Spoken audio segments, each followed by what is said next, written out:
নীলকান্তপুর নামটা শুনলেই চোখের সামনে ভেসে ওঠে শান্ত স্নিগ্ধ এক জনপদের ছবি। এই শহরের খ্যাতি তার শতবর্ষী নীল মাটির পাত্রের কারণে। এখানকার শিল্পীদের পূর্বপুরুষেরা বংশ পরম্পরায় এই শিল্পকে বাঁচিয়ে রেখেছেন। কিন্তু এই শান্তিপূর্ণ শৈল্পিক শহরের গভীরে একটি বিষাক্ত স্রোত বইছিল, যা কোনো বাইরের লোক লক্ষ্য করবে না। শহরের প্রাণকেন্দ্র এই নীলঞ্জনা নদীকেই সে তার অবৈধ ব্যবসার রাজপথে পরিণত করেছিল। প্রত্নতাত্ত্বিক মূর্তি এবং মাদকের চোরাচালান চলত এই নদীপথেই। আদিতি হাসান রাজধানী ঢাকার একটি প্রখ্যাত মানবাধিকার সংস্থার একজন উজ্জ্বল আইনজীবী। নীলকণ্ঠপুর থেকে বেশ কয়েকটি বেনামি চিঠি পাওয়ার পর সংস্থাটি বেশ কিছুদিন ধরে চিন্তিত ছিল।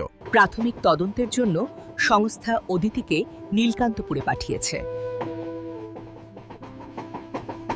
নীলকণ্ঠপুরে এসে অদিতি শহরের শান্ত জাদুতে মুগ্ধ হয়েছিলেন।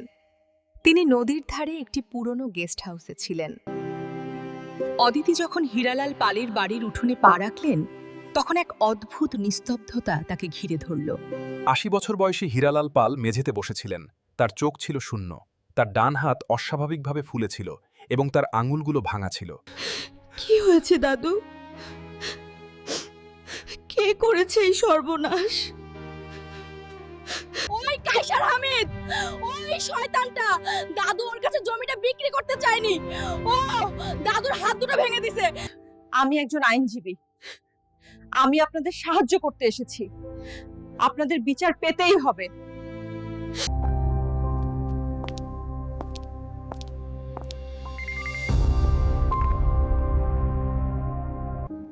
আসুন, অ্যাডভোকেট অদিতি হাসান, আমি আপনার আসার খবর পেয়েছি। বলুন, আমি আপনাকে কিভাবে সাহায্য করতে পারি? আমি হীরালাল পাল নামে একজন মৃৎশিল্পীর উপর হওয়া নৃশংস হামলার বিষয়ে একটি আনুষ্ঠানিক অভিযোগ দায়ের করতে এসেছি। অ্যাডভোকেট স্যার, মনে হচ্ছে আপনি গল্প উপন্যাস বেশি পড়েন। বেশি ঘাটাঘাটি করলে হয়তো দেখবেন আপনার সেই প্রত্যক্ষদর্শী কাল সকালে নীলাঞ্জনা নদীতে ভেসে উঠেছে। দুর্ঘটনা তো যে কারোর সাথেই হতে পারে, তাই না? অদিতি বুঝতে পারছিল যে এই লোকটার বিরুদ্ধে আইনি লড়াই জেতা অসম্ভব হবে।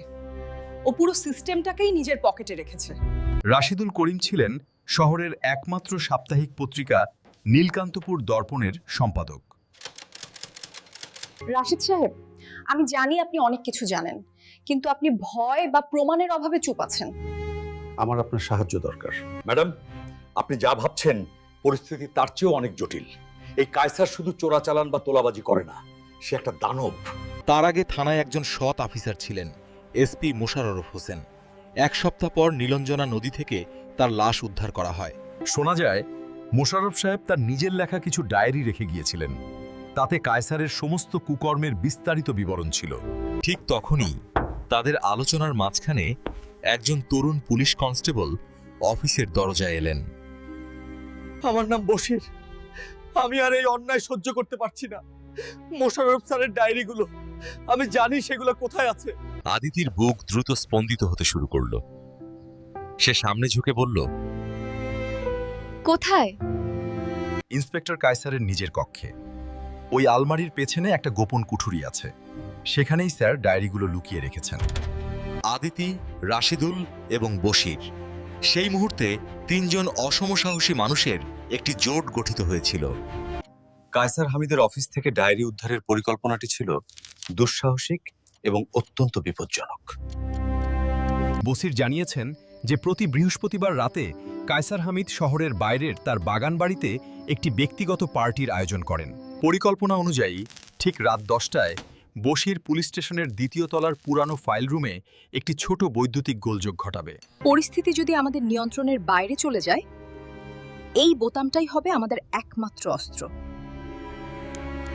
এটাই ছিল সংকেত। তারা দেয়াল টপকে নিঃশব্দে ভেতরে ঢুকল। কায়সারের ঘর গ্রাউন্ড ফ্লোরে ছিল। বশির আগে থেকেই দরজার তালাটা একটু আলগা করে রেখেছিল এবং একটি ছোট গোপন কক্ষ দৃশ্যমান হল। ভেতরে 3টি চামড়ার বাঁধাই করা ডায়েরি। রাশেদুল তার মোবাইল বের করে দ্রুত পাতাগুলোর ছবি তুলতে শুরু করে। প্রতিটি পাতায় ছিল কায়সারের অপরাধ জগতের পুঙ্খানুপুঙ্খ বিবরণ। ইন্সপেক্টর কায়সার হামিদ দরজায় হেলান দিয়ে আছেন। তার ঠোঁটে সেই পরিচিত পরিমার্জিত হাসি, কিন্তু তার চোখ যেন শিকারী বাঘের মতো জ্বলছে। বশির, আমাকে মাফ করে দেবেন। আর আপনি উকিল ভেবেছিলেন খুব চালাক, বোতাম ক্যামেরা, ওখানে একটা জ্যামার বসানো আছে, আপনার কোনো সিগন্যাল এই ঘরের বাইরে যায়নি। আদিতির পৃথিবী যেন কেঁপে উঠল। তাদের সমস্ত পরিকল্পনা, তাদের সমস্ত সাহস মুহূর্তে ধুলোয় মিশে গেল। কেইসার হামিদ তার শিকারকে কোণঠাসা করে এক ধরনের পৈশাচিক আনন্দ পাচ্ছিল। সে রাশেদুলের হাত থেকে মোবাইল ফোন ও ডায়েরিগুলো ছিনিয়ে নিল। তাদের কি করা যায় রফিক? তাদেরকে নদীতে ফেলে দেওয়া উচিত? না স্যার, তার বদলে চলুন থানায় একটা দুর্ভাগ্যজনক ঘটনা সাজানো যাক। আদিতি ও রাশিদুলকে টেনে হিচড়ে থানায় নিয়ে যাওয়া হয়।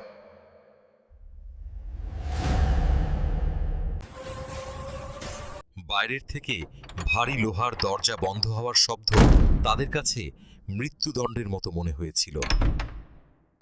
সব শেষ অদিতি আপা, আমরা হেরে গেলাম। অদিতি ঘরের একমাত্র টিমটিমে বাল্বটার দিকে তাকিয়েছিলেন।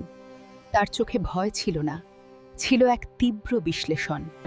না রাশেদ সাহেব, খেলা এখনো শেষ হয়নি। কায়সার একটা বড় ভুল করেছে। ঠিক সেই মুহূর্তে প্রায় 30 কিলোমিটার দূরে জেলা পুলিশ সুপারের অফিসের একটি মনিটরে রাশেদুলের ক্যামেরা থেকে আসা লাইভ ফিডটি চলতে শুরু করলো। তিনি ক্যামেরার সাথে একটি লো ফ্রিকোয়েন্সি ট্রান্সমিটার সংযুক্ত করেছেন, যা সাধারণ জ্যামারগুলিকে ফাঁকি দিয়ে মাঝে মধ্যে ছোট ডেটা প্যাকেট পাঠাতে সক্ষম। একই সময়ে বশির তার জীবনের সবচেয়ে বড় ঝুঁকি নিয়েছিলেন। তিনি তার ইউনিফর্মের ভিতরে একটি মিনি স্ক্যানার লুকিয়ে রেখেছিলেন। কাইজারের হাতে ধরা পড়ার ঠিক আগ মুহূর্তে সে ফাইলগুলো এলাকার আইজি, পুলিশ সদর দফতর এবং অদিতির মানবাধিকার সংস্থার জরুরি ইমেল আইডিগুলোতে পাঠিয়েছিল। আদিতি ও রাশিদুল বেসমেন্টের ভেতরে হাল ছেড়ে দিতে যাচ্ছিলেন, তখনই হঠাৎ তাদের ঘরের বাইরের করিডোরে ভারী বুটের শব্দ ও চিৎকারের আওয়াজ শোনা গেল। কিছুক্ষণ পর বিকট শব্দে দরজা ভেঙে গেল। জেলা পুলিশ সুপার নিজে বাইরে দাঁড়িয়েছিলেন, সাথে ছিল সশস্ত্র পুলিশের একটি দল। বাশির ফ্যাকাশে মুখ নিয়ে তাদের পেছনে দাঁড়িয়েছিল। ম্যাডাম, আপনি যে তথ্য পাঠিয়েছেন এবং বশির যে প্রমাণ পাঠিয়েছেন, সেগুলো যদি আমরা না পেতাম তাহলে আজ রাতে কি হতো? একজন হতবাক কায়সার হামিদ এবং তার সহযোগীদের এখনোই গ্রেপ্তার করা হয়েছে। আদিতি বশিরের দিকে তাকালো। তখন তরুণ কনস্টেবলের চোখে ভয় ছিল না, ছিল গভীর ত্যাগ আর শান্তি। পরের দিনের সূর্য নীলকণ্ঠপুরের জন্য একটি নতুন বার্তা নিয়ে এসেছিল। যখন শহরবাসী ঘুম থেকে উঠল, তারা দেখল পুরো থানা বাইরের পুলিশ দিয়ে ঘেরা। কায়সার হামিদের গ্রেপ্তারের খবর ভূমিকম্পের মতো ছিল। যে লোকটিকে তারা ডেথ অ্যাঞ্জেল হিসেবে চিনত, তাকে এভাবে একজন সাধারণ অভিযুক্তের মতো হাতকড়া পরায় নিয়ে যেতে দেখাটা ছিল অবিশ্বাস্য। সকালের দিকে শহরের কেন্দ্রীয় চত্বরে, যেখানে প্রতি সপ্তাহে হাট বসে, সেখানে মানুষের ভিড় জমে গেল। পুলিশ সুপার মাইক্রোফোন হাতে নিয়ে জনতার উদ্দেশ্যে রাতের সব ঘটনা খুলে বললেন। তারপর অদিতি কথা বলতে উঠলেন। তার শান্ত দৃঢ় কণ্ঠস্বর ভিড়ের গোলমালকে ছাড়িয়ে গেল। এই জয় শুধু আমার বা বশিরের নয়, এই জয় আপনাদের সকলের।